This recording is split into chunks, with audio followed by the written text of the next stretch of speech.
Hello children, in this video I am going to narrate the story of Ivanhoe, Walter Scott's Ivanhoe.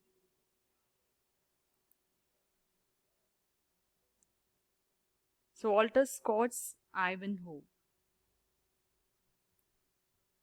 So Wilfred of Ivanhoe is a brave knight who has many adventures. So first let us see the author, let us study about the author, Walter Scott. So Scottish novelist, poet, historian and biographer, Scott is often considered both the inventor and the greatest practitioner of the historical novel.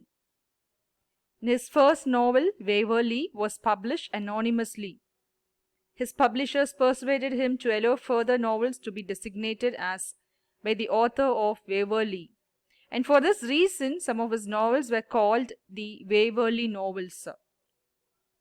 Scott became seriously ill before Ivanhoe was finished and dictated much of it from his sickbed. And he died in the year 1832.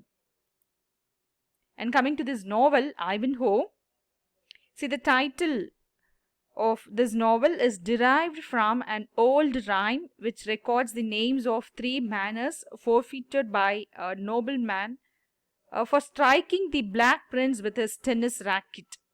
So you know the title is Ivanhoe.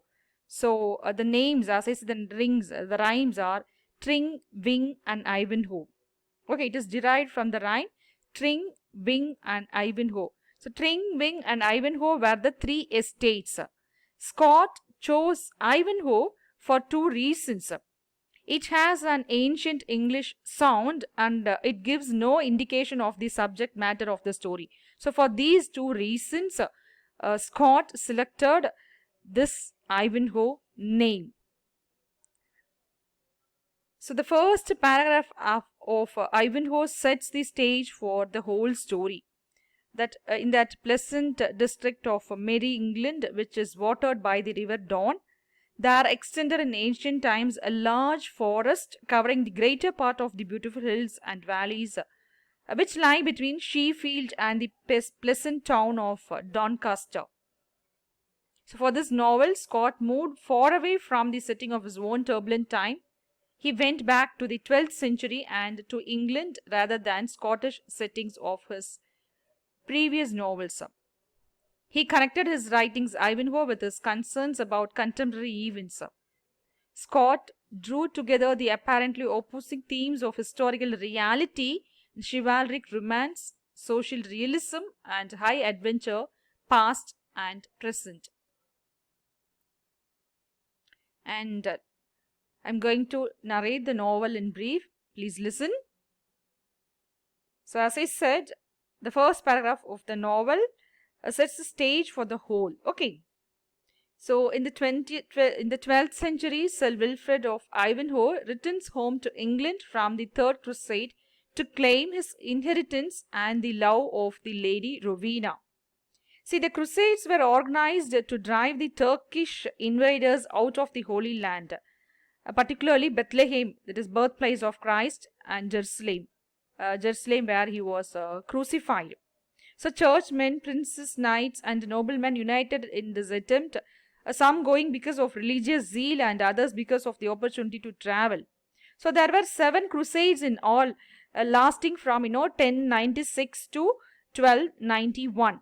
So all were eventually unsuccessful and the Muslim conquerors were at last left in possession of the holy shrines.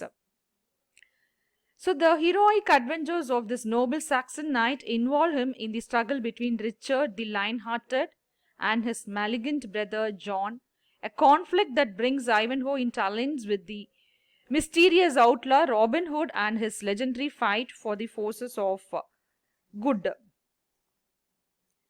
See, Robin Hood, actually the popular, I believe you all know, the popular hero of song and story, probably lived in the 12th century and with his band of outlaws furnished excitement in Sherwood Forest. So as Locksley in Ivanhoe, he demonstrates his unmatchable skill with bow and arrow. So traditionally, he robbed the rich to give to the poor. So this is the theme, Robin Hood theme. He robbed the rich to give the poor. So with his name were associated those of his chief followers, like Little John, Friar Tuck, Alan Dale, and Maid Marian Fair as Ivory Bone. So it is a dark time for England. 4 generations after the Norman conquest of the island, the tensions between Saxons and Normans are at a peak.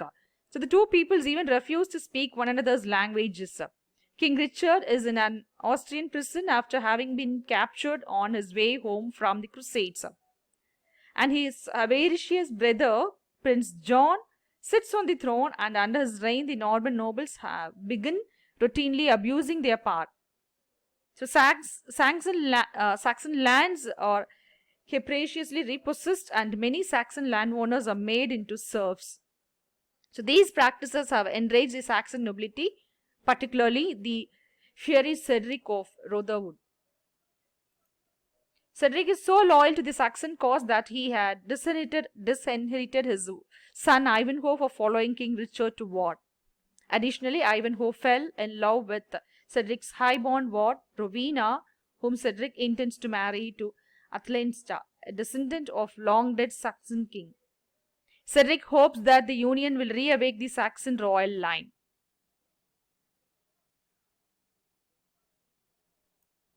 Ivanhoe has recently returned to England disguised as a religious pilgrim, assuming a new disguise as the disinherited knight.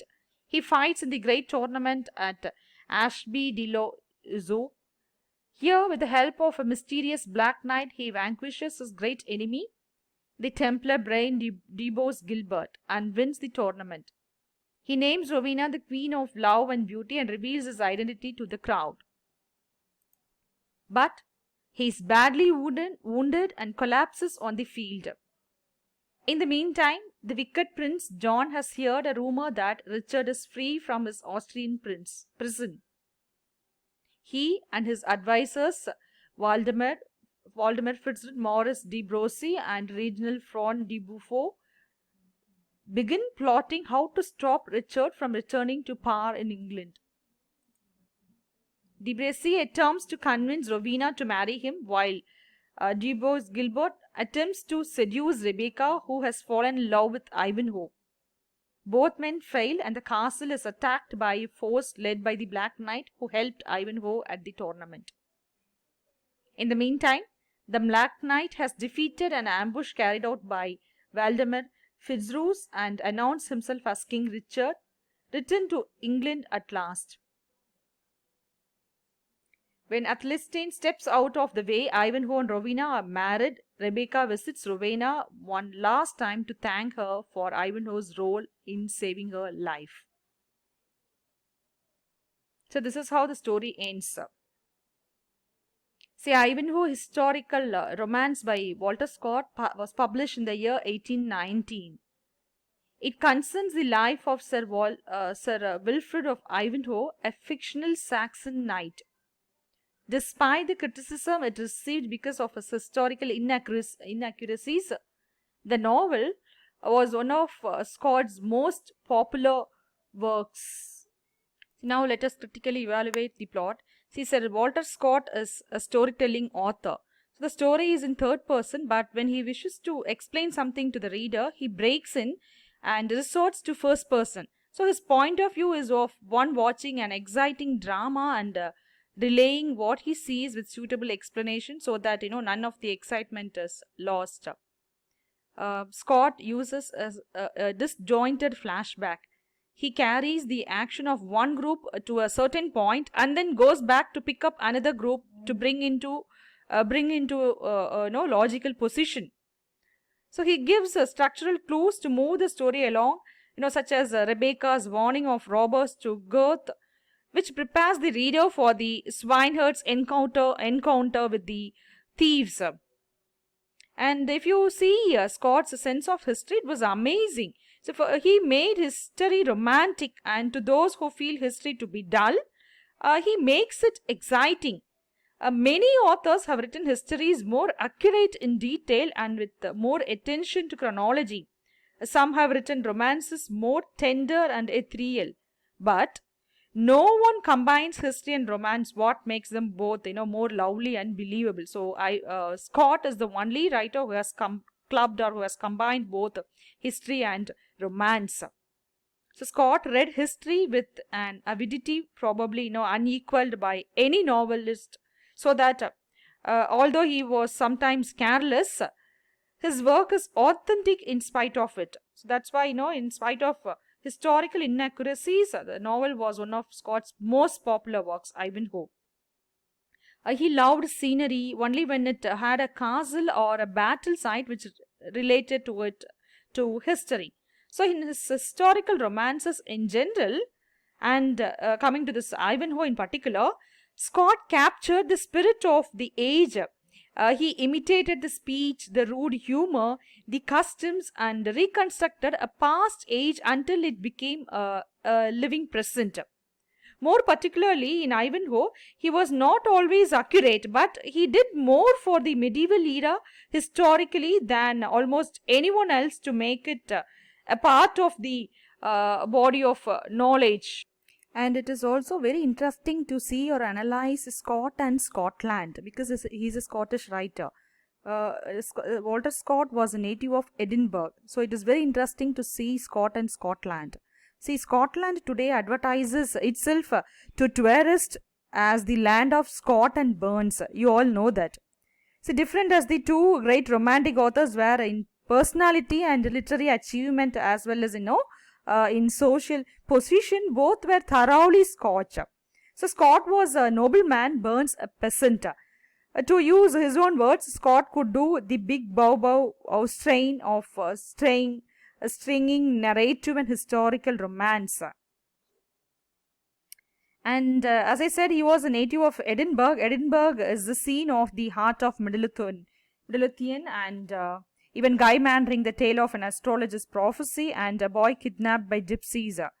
Old morality dealing with the rise of Presbyterianism in Scotland, etc.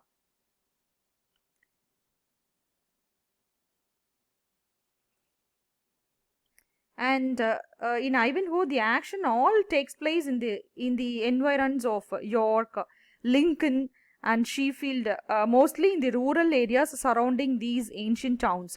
So Scott, in vivid terms, paints the natural beauty of England much as it is today. Chivalry was the code of conduct that governed the knights and noblemen of the Middle Ages.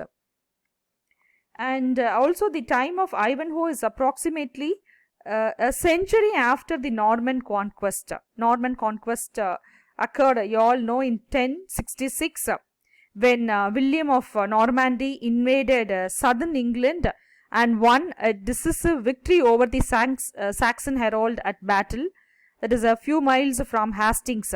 So William vowed that if he were successful, he would build an abbey on the spot where Harold fell. So Battle Abbey, not the original one, but a superb medieval structure of stone, is a tourist attraction today. William the Conqueror and his successors found it hard, however, to enforce Norman rule on the conquered Saxons, and not until the 14th century did the intermixture of the two peoples become complete. So this is also very excellently narrated in the story, given in the story, Ivanhoe. And also the tournaments were to the Middle Ages what baseball and football games and other athletic events or to modern spectators. So usually called by the invitation of a prince or a nobleman. So they were practice sessions for war. So knights showed their prowess and developed their skills. So the tournament at Ashby Zoo actually occurred. So Scott using it as a part of his historic background.